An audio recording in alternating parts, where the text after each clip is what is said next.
Сәлем, қалайсыздар? Бүгін өте жұп-жұмсақ болып істейтін, ауызда еритін және де ешқандай пешті қажет етпейтін торт жасайтын боламыз. Менімен бірге болыңыздар, рецепті сіздермен бөлісетін боламын. Ең алдымен жұмыртқамызды жарып, үстіне молоконы құйып, екеуін жақсылап араластыратын боламыз. Және де ұнға 1 чайный ложка ас содасы немесе қопсытқышты салып, он екеуін жақсылап араластырып, сосын барып начинкамызға аз-аздан салып отырып араластыратын боламыз. Осылай қоюланған кезінде қасықпен араластырып, қоюлана бастағанда ұнымызды төсеп, үстіне начинкамызды салып, қолға жабыспайтындай етіп қамырымызды илеп алатын боламыз. Осылайна илеп болып, бөлшектерге бөліп аламыз. Мына жерде мен 7 бөлшекке бөліп алдым. Енді бір ыдысымызға салып алып, кішкене уақытқа қалдыратын боламыз. Кремін жасайтын боламыз. Ол үшін бізге 600-700 граммдай суыған сүт болуы қажет. Оған 1 стакан ұн және де 1 стакан қант қосып, жақсылап араластырып аламыз. Ешқандай түйіршіксіз болуы қажет. Және де осылайынан жақсылап араластырып алып, отқа қойып, араластырып отырып қоюлатамыз.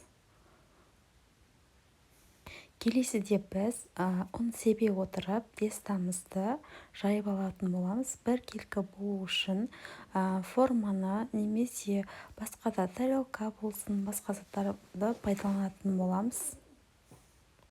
Айта кететін нәрсе, тестамызды осылайына формаға келтіріп алып, шетіндегілерден тағы да біз 2 теста шығарып алдық.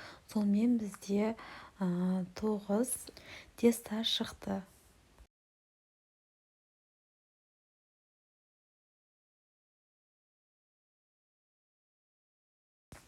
Міне бәрін жайып алдық. Арасынан ұнын себеп отырып, қойып шығатын боламыз. Келесіде табамызды отта қыздыра отырып, ешқандай май, ондай ештеңе қолданбаймыз. Тек табамыздың өзін ғана қыздыра отырып, коржықтарымызды пісіріп алатын боламыз.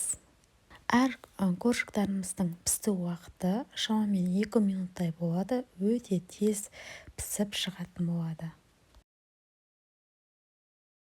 Міне коржықтарымыздың бәрі пісіп шықты. Бізде барлығы 9 коржық шықты.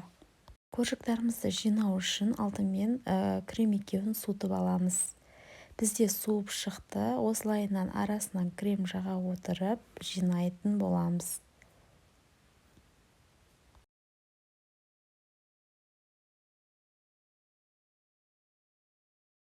Біздің тортымыз дайын болып шықты. Енді холодильникте 20-30 минуттай немесе 1 сағаттай қоямыз. Міне бізде 1 сағаттай болып шықты. Осылайынан өте дәмді әрі жұп-жұмсақ болып, ауызда еритіндей болып шығады. Жасап көріңіздер. Және видео ұнаса, лайк басып, комментарий қалдырып кетіңіздер. Және маған тіркелуді ұмытпаңыздар.